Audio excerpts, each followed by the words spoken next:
You can hear my stomach. Are you? Did you fart? No, my stomach is just like.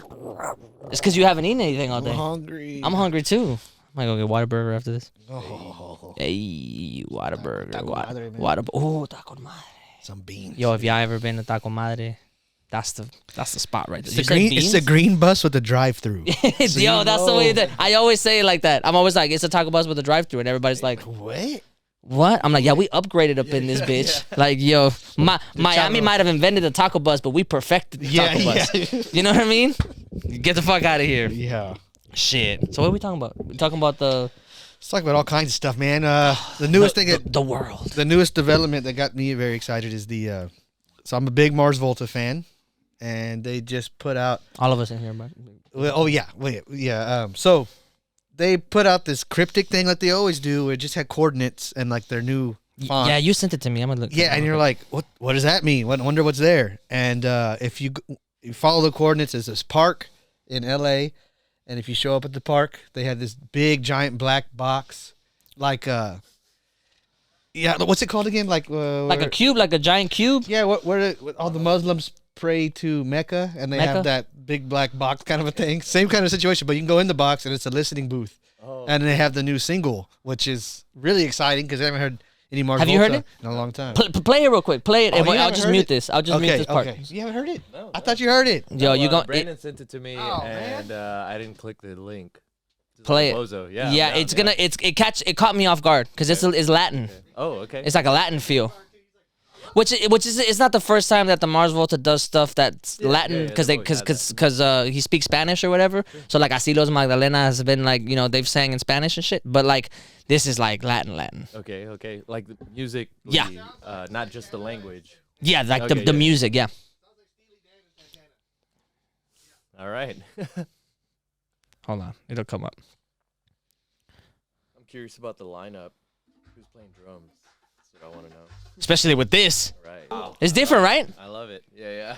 Yeah, immediately I was all like, yo, I'm so excited. They're back. We talked on the last time that I came here and we had a conversation. My favorite Mars Volta era was with Thomas Pridgen on drums. Okay. I'm a John Theodore guy. Yeah, but like every one of them are fucking fantastic. Sure. Yeah. Because it's just so good. Well, the thing is, they got like, they always have an awesome drummer.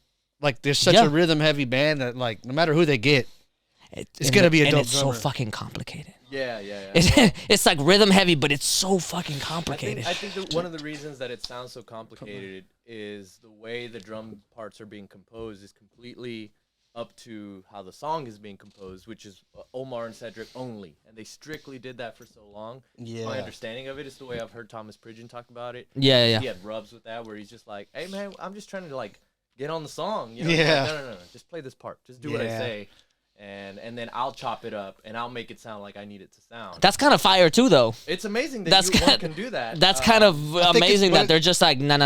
We know you're badass, but like that's not what we're listening to. They're using you like a tool, Yeah, they want to use them. But if you go in there not thinking that, and you think I'm just joining a band, and they're like, oh, I don't get any say in this band, that could be weird. For sure. It could be disheartening. But I'm pretty sure they knew ahead of time. Yeah. Yeah, I guess that's so. at that point. I think you just know what I mean? sick of it after a while. Yeah. Because it stops being so much fun compared to like when it feels like organic. Exactly. And apparently, like the first album was a lot of stuff they all wrote together, and then as it's progressed by the third one, it was just like, come play these parts to everybody. And I always thought that's so interesting. I didn't know like the history that much. I just really love the band, but or like I guess the creative direction that they always took or whatever. But like I always attributed like the drumming in the kind of like obviously at the drive-in, right? Because you have to compare the two, right? And then like Tool, all these like very like they like weird time signatures. Yeah, time signature heavy, like very specific. You have to like know the part. Yeah, you know what I mean? And you can't just let it groove. And it's just so impressive. And also it's so impressive. It's hard to make something in an odd time signature jam. Yeah. There's certain songs. There's only a few in history that like That's where we give really credit to Tool. made it. Tool's one of them, and the Rush. most famous one is and Rush, and the other one is Money from Pink Floyd. Yeah, Pink It's Floyd. Yeah, 6-7, yeah, right? That's Or the shit Yeah, your yeah, dad 6, be 7. telling you about, like, look, count it. Count it. Yeah, Like the Yeah. beginning of exactly. But you know, Yeah, that's probably the most famous one. Yeah, sure. yeah, by But like, now. you know, but then you get to Mars Volta, and they're like, it does 6, then it does 5, and then it does a 7, then it does 9, and you're like, but what? but overall it's 24. Yeah, exactly. You know? Yeah, I remember trying to sit there and just. Have you guys seen like the what how fuck? like the weird like all the weird time signatures for like Snarky Puppy and stuff? Oh, dude, that's another thing too. yeah. This is fucking next level, right? Yeah, yeah, Like, that's next level. that's probably a whole different conversation Yeah, to talk that's- about Snarky Puppy. I mean, they're the same boat where it's like they're trying to push the boundary of like rhythm and like what can make And a composition groove and also, composition, because yeah, The way they with the bassist is in charge, right? yeah, Yeah, I think it's he his the thing. way that he like envisions the layering and the composition and shit is just like so yeah. It would be interesting to see challenging. the way someone like, what's the bass player's name? We used to- Dude, I feel so From bad. Snarky Puppy? Yes, I Yeah. knew I can it. find it. Hold on. Well, the bass player from Snarky Puppy and the way he Sorry. quote unquote uses the drummer versus how Omar Rodriguez Sure. uses the Sure, drummer, sure. right? It would just be cool to know those things. Yeah. What my guess would be though is that like it is more organic with this more like Michael League. okay, That's yes. it, Michael. Michael League.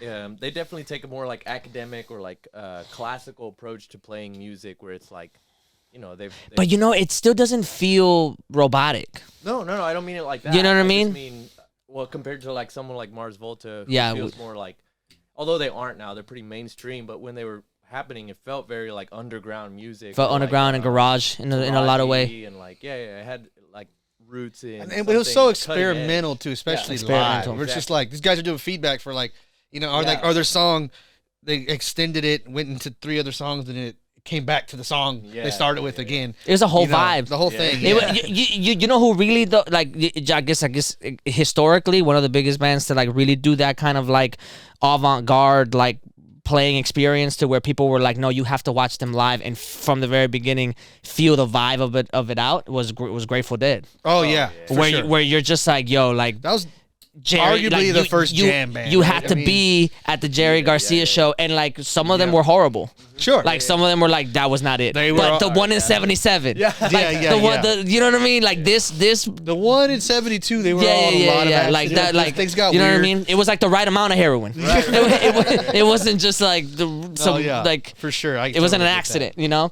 And like then it becomes like legendary. Yep. Yeah, And then well, you're at the just- moment.